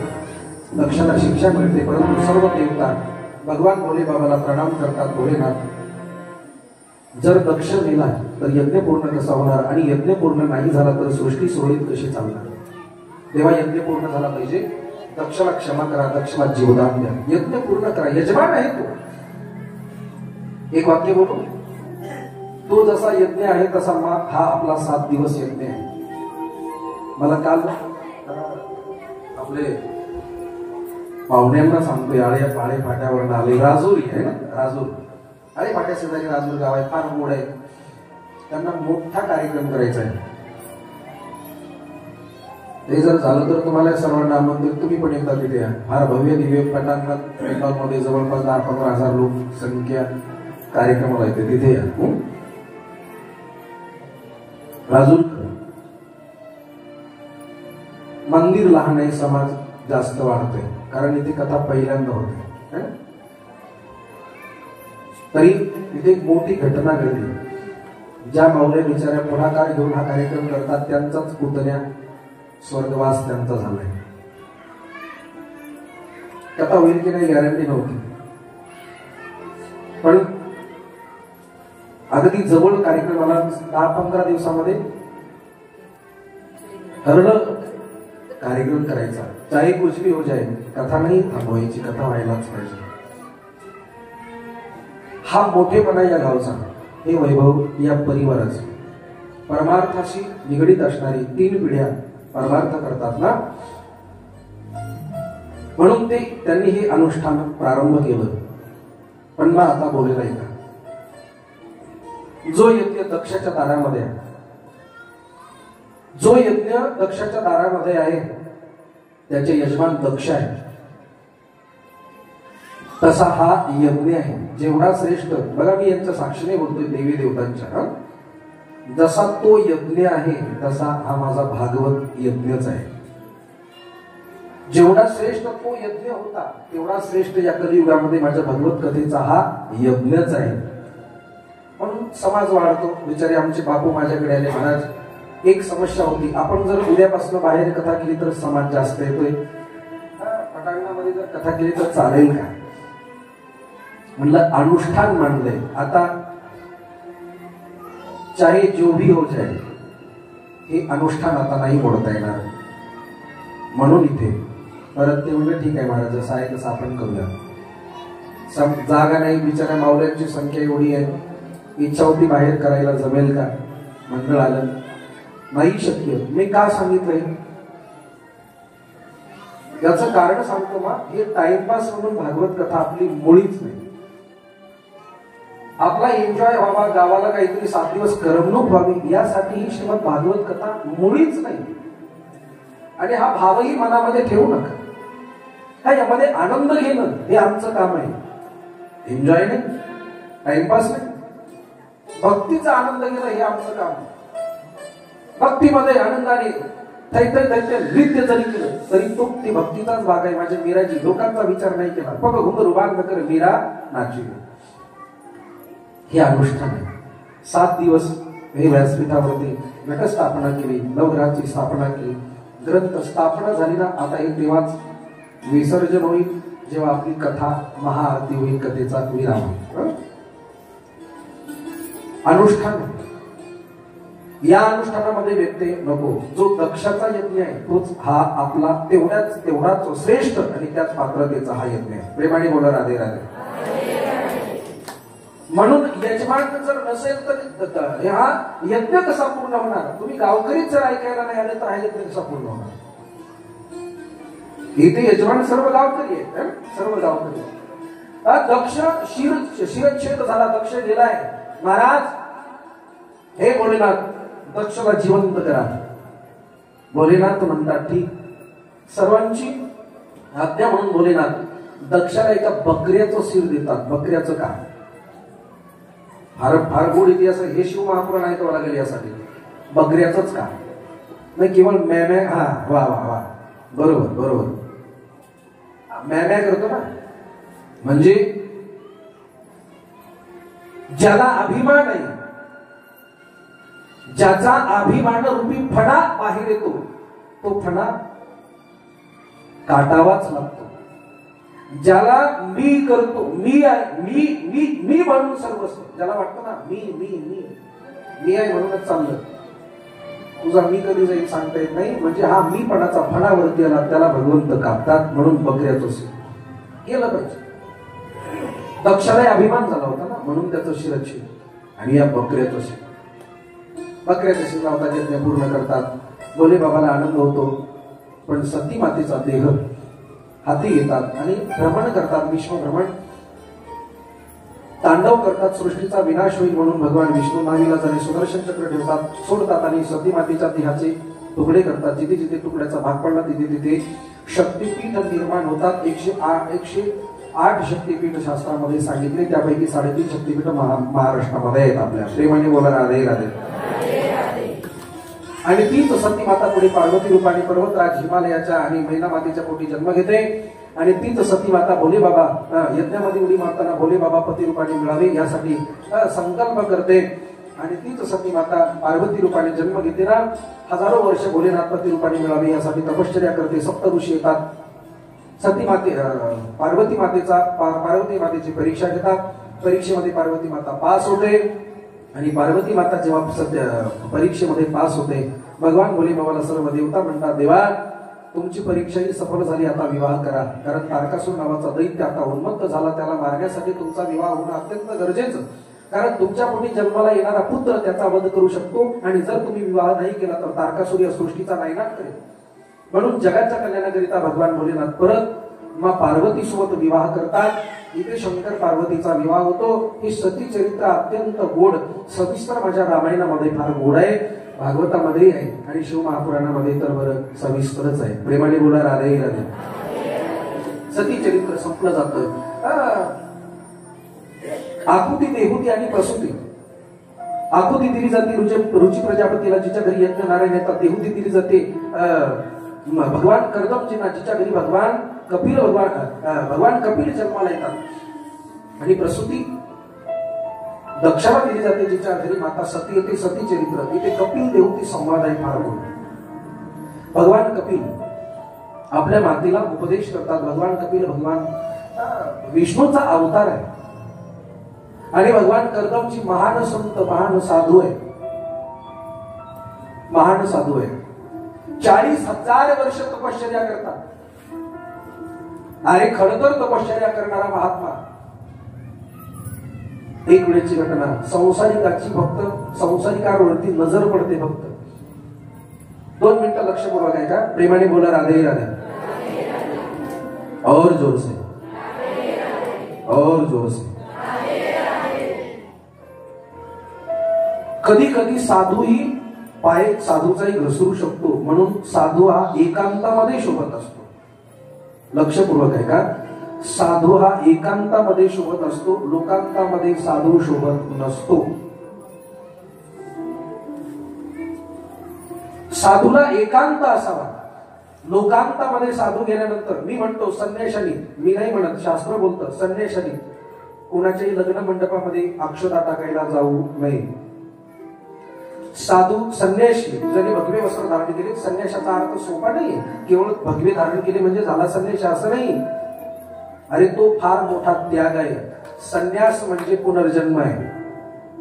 संन्यास देत असताना त्याचा दाहवा केला जातो, त्याचं पिंडदान केलं जातं. याचा अर्थ हा जो देह आहे, या देहाचे सर्व जेवढे नाते संबंध आहेत ते सर्व तोडले जातात. या देहामध्ये आम्ही मेलो हा त्याचा अर्थ आहे, आणि भगवे धारण केले म्हणजे पुनर्जन्म झाला हा त्याचा सिद्धांत. म्हणून साधूला कधी त्याची जात कुळ विचारू नये. काही लोकांना सवय असते, महाराज कोणत्या कोणत्या जातीच्या, तुला काय करायचं है ना, महाराज कोणत्या जातीच्या, कुठं आलात.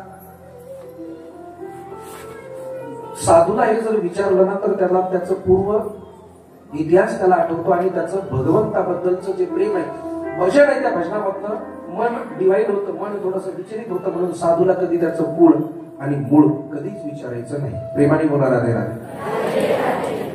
कारण का साधू भजनामध्ये त्याच्या तो आता भगवंताशी कनेक्ट झाला, त्याचा आणि भगवंताचं नातं आहे, या समाजाशी काही घेणं देणं नाही. म्हणून संन्याशाने कोणाच्या लग्नामध्ये अक्षता टाकायला सुद्धा जायचं नाही. हे शास्त्र आहे. परिणाम काय, कर्दमची या संसारिक लोकांकडे पाहतात, आणि एक वेळेस ती घटना, भगवान कर्दमजीच्या मनामध्ये तारे किती सुखाने संसार करतात. कधी कधी आम्हाला वाटतं, पती पत्नीला बघितल्यानंतर कधी कधी आम्हाला असं वाटतं, असं फील होतं, असं आम्हाला वाटतं किती आनंदाने, किती संसार, किती सुखाने संसार करतात. वा, आपण काय किती दिवस असंच संजोग्यासारखं फिरायचं.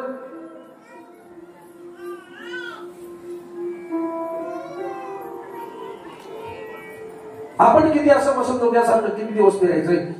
कर्दमजीच्या मनामध्ये सहज येतं, किती छान संसार करतात, मी एकटाच हाताने स्वयंपाक बनवतो, भिक्षा खातो, भिक्षा मागून खातोय आणि हाताने स्वयंपाक बनवतो, किती दिवस माझंही लग्न झालं पाहिजे. कधी कधी साधूलाही वाटतं, कधी कधी वारकरी साधूही 40-40 वर्षानंतर लग्न करण्याचा विचार करतात. चांगली गोष्ट आहे, लग्न करणं वाईट नाही. बरं, संसारी असोनी परमार्थ साधावा, संसारामध्ये परमार्थ श्रेष्ठ सांगितलंय माझ्या वारकरी संप्रदायाने. पण ऐका, ज्या संसाराला आम्ही एवढं समाधान मानतो ते संसार समाधान देत का? ज्याच्यामध्ये आम्ही सुख शोधतोय ते सुख आहे का? केवळ सुखाची शूज आहे. बघा ना, एक छोटस उदाहरण. दोघे पती पत्नी रोज भांडत होते. बिचारी शेतकरी रोज भांडत होते, आणि त्यांच्या शेजारीचे घर होतं ते जरा सुशिक्षित होते. बिचारे ऑफिसला जायचे, ती पत्नी दिवसभर घरी असायची. घरी सायंकाळी आल्यानंतर ते दररोज दोघे जण हसायचे. हे सुशिक्षित कुटुंब रोज हसायचं, शेतकरी रोज भांडण असायचं, रोज किरकिर. म्हणून शेतकऱ्याची पत्नी म्हणली का, हो बघा शेजारी किती आनंदाने राहतात, किती छान राहतात, बघा शेतकरी किती प्रेमाने राहतात, तुमचं काय चाललंय? अरे रोज आपल्या घरामध्ये भांडण, जा त्याला विचारून तरी या त्यांच्या घरामध्ये काय चालतं. शेतकरी विचार करतोय, खरं आहे तुझं, एकदा विचारायलाच पाहिजे. म्हणून शेतकरी निघाला. साहेबाला शेतकऱ्यांनी बरोबर गाठलं, आणि साहेब म्हणला राम राम. शेतकरी म्हणला राम राम साहेब. साहेब म्हणला राम राम. कोण? मी आपला शेजारी. मग काय काम आहे? काय नाही साहेब, माझा प्रश्न आहे. काय प्रश्न आहे बाबा? अहो साहेब, दररोज तुम्ही एवढे किलकिल करून हसता, पती पत्नी किती आनंदाने राहता, पण माझ्या घरी मात्र दररोज भांडण, रोज आम्ही भांडतो साहेब. साहेब तुम्ही असं काय करता ते मला मंत्र तरी सांगा, नेमकं कोणतं औषध खाता ते तरी सांगा, आमच्याही पती पत्नीला आनंदाने राहता येईल. आम्ही रोज भांडण करतो, दररोज भांडण करतो, सांगा साहेब काय करावं. साहेब म्हणला, शेतकऱ्या तुला कोणी सांगितलं आम्ही दररोज हसतो म्हणजे आमच्या घरी भांडण नाही? शेतकरी म्हणला, साहेब दररोज हसतात, भांडण कसलं म्हणता, किती आनंदाने राहतात, आम्ही रोज भांडण करतो, तुम्ही रोज आनंदाने राहता. साहेब म्हणला, हे शेतकऱ्या तू भोळा आहेस म्हणून तुला सांगतो ऐक. अरे मी दररोज ऑफिसवरनं घरी येतो, घरी आल्यानंतर माझ्या पत्नीने काही जर मला सांगितलं आणि मी जर विसरलो तर ती मला विचारते का हो मी सांगितलेली वस्तू आणली का? मग मी विसरलेला असतो म्हणून मी आंबट तोंड करून तिला म्हणतो, नाही ग सॉरी, आजच्या दिवस माफ कर, विसरलो. मी विसरलो म्हटलं की ती स्वयंपाक करत असताना किचन मधनं मला लाटणं फेकून मारते. जर ते लाटणं मला लागलं तर ती हसते, आणि जर हुकलं तर ती हसते. हे लाटणं लागलं तर ती हसते, हुकलं कमी असतो, कधी लाटणं फेकून मारते, कधी तांब्या फेकून मारते, कधी ताट फेकून मारते. जे हातात असेल ते फेकून मारते. तुला कोणी सांगितलं आमचे भांडण होत नाही? शेतकऱ्यांनी प्रारंभ केला, साहेब माफ करा, माफ करा, आम्ही अशिक्षित बरे, किमान भांडतेच, लाटणं फेकून मारत नाही, तेवढं बरं आहे. फक्त भांडणच करते की केवळ सुखाची सूज आहे नाही बा. दिसत आम्हाला याच्यामध्ये फार सुख आहे. अरे संसार दुःख मूळ संतांनी का लिहिलं? फक्त आम्ही म्हणतो संसार दुःख मूळ चौकरे विंगळ, विश्रांतीला एकोठे, रात्रंदिवस तळमळ. फक्त म्हणतो आकड्यामध्ये, पण खऱ्या अर्थाने त्यामधला बाजूला जातो मुळीच नाही. म्हणून नजरेमध्ये संसार पडला आणि कर्दमचे म्हणतात मलाही बायको पाहिजे म्हणून परत 42 माता, 7वी देवकी माता. आणि ज्यावेळेस देवकी मातेचा वसुदेवाचा विवाह सोहळा होतो, कंस मात्र या दोघांनाही बंदीशाळेमध्ये टाकतोय. आपण अजून कीर्तनामध्ये जन्म उत्सव तो थाटामाटामध्ये करणार आहोत. तर कथेमधला 4थ्या दिवशी वृंदावनच्या पद्धतीने, माझ्या कथेच्या पद्धतीने आज आपण करून थांबणार आहोत. बंदीशाळेमध्ये टाकतात. 6 मारिक दुराचारी, 8वा भगवान गोपाल कृष्णजींचा अवतार, 7वा रोहिणी मातेच्या गर्भामध्ये जातो. ते भगवान गोकुळामध्ये जन्म घेतात. इकडे सुनंदा नावाची नंद यशोदा मातेची नंद पाहते आणि ज्यावेळेस सर्व गोकुळामध्ये सांगते, तो फक्त उत्सव पाहूयात. उर्वरित चरित्र आणि कथा आपण उद्या पाहूयात. वसुदेवजी भगवंताला टोपलीमध्ये घेऊन गोकुळामध्ये येतात. या बाबा भगवंताला फक्त इथपर्यंत आणा आणि नंद उत्सवाची तयारी करा. एवढं वसुदेव यशोदा तू पण ये, पाठीमागे थोडं सरका, गोळ्या बिस्किट चॉकलेट सारखे असतील एकत्रित करा. 5 मिनिट हा आनंद घेऊन आपण थांबूयात. वरती या. वा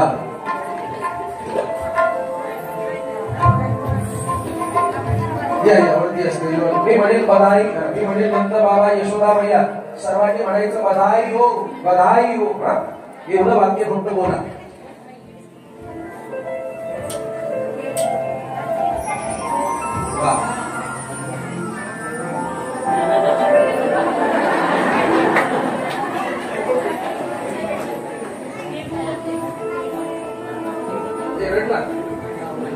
ताना रडत नाही, खेळतोय. मला आपलं सर्वसामान्य लेकरू एवढं सुंदर दिसत असेल तर साक्षात जगाचा बाप जेव्हा कृष्ण बनतो तेव्हा कसा दिसत असेल? म्हणून का फक्त जयकारा करा. बोले नंद बाबा यशोदा मैया बधाई हो, बधाई हो. आणि शुभेच्छा आहेत. बधाई हो आणि शुभेच्छा. बधाई हो, बधाई हो. दोनदा वरती हात करू. बोले नंद बाबा यशोदा मैया, बोल नंद बाबा यशोदा मैया, बोल नंद बाबा यशोदा मैया. काय बधाई बधाई. जरा जोरामध्ये. आता पाठीमागे सारखा पाळणा समोर घ्या, वर सेंटरला पाळणा ठेवा आणि ज्या सख्या आहेत त्यांनी भगवंताला पाळण्यामध्ये टाकायचे आणि आपल्याला दांडिया खेळायचा आनंद घ्यायचा आहे. 5 मिनिटं फक्त. सगळ्यांनी मोठ्या प्रेमाने जयकारा लावा. बोल नंद बाबा यशोदा मैया. एक आधी सर्व काही अजून कंटिन्यू झाले नाही. आधी तुम्ही यशोदा मातेला बधाई द्यायची. सगळ्यांनी वरती हात करून बधाई हो, बधाई हो. खाली हात घ्या. जेव्हा म्हणेल तेव्हा बोलो यशोदा मैया.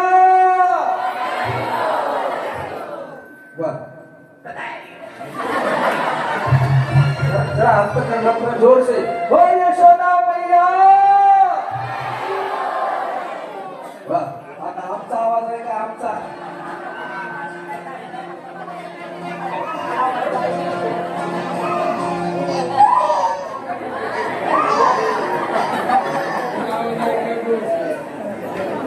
वा लाला असंच तर पाहिजे. रडला म्हणजे कळतं ना. आता नंद बाबाला बधाई द्यायची आपण. मला आता आमचा आवाज जोरात जरा. माझी इज्जत ठेवा. बोल नंद बाबा. ये बात बहुत बढ़िया. अरे नंद बाबा.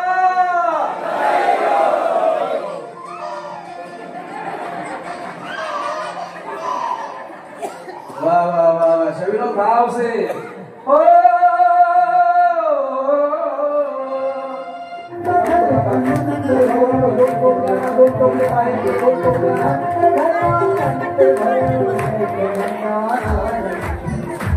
हो आला आज आनंदी आनंद आला आज आनंदी आनंद आला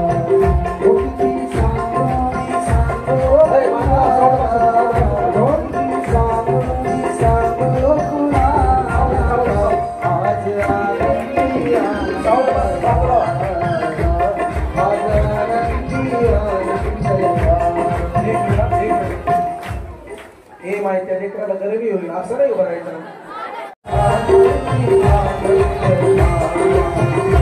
आज आनंदी आनंद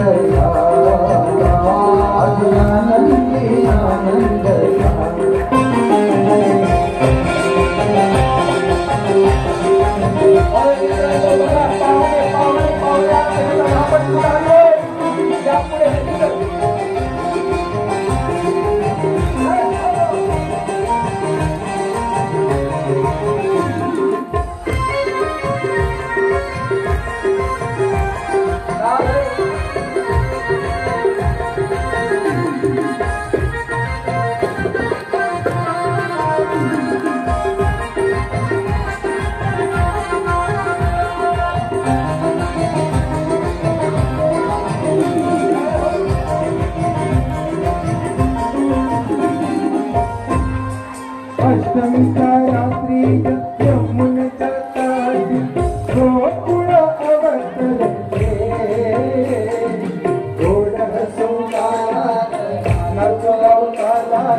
बाकी जणी माता खाली बसा, सगळ्यांनी खाली बसा. हे भक्त बघा. ओ नंद जी के, ओ नंद जी के, ओ नंद जी के अंगना में बज रही आज बधाई. नंद जी के अंगना में बज रही आज बधाई.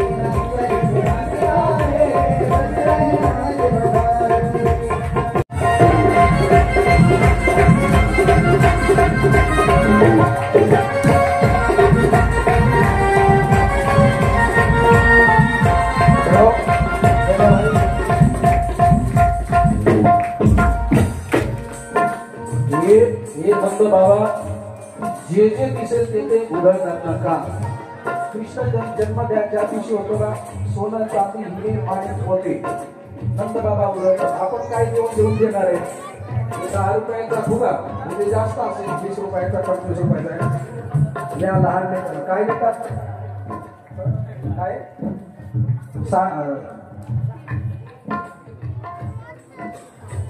बुढेपूर लापसी काय भजन? लहान म्हाताऱ्या माणसाला लापसी आधी खायला आणि लहान लेकराला खेळणं, गोळ्या, बिस्किट, चॉकलेट्स. नंद घर आनंद भयो जय कन्हैया लाल की. हाथी तीनों, घोड़ा तीनों और तीनों पालकी. बच्चन को लाडू पेढ़ा, बुढ़त को लापसी. नंद घर आनंद भयो जय कन्हैया लाल की. नंद बाबा हिरे माणिक मोती सोनं चांदी उधळताना आपण उधळतोय.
बोले नंद के लाला की जय, ठाकुर बाबूलाल की जय, आज के आनंद की जय, बोले बालकृष्ण भगवान की जय. जय जय श्री राधे, जय जय श्री राधे.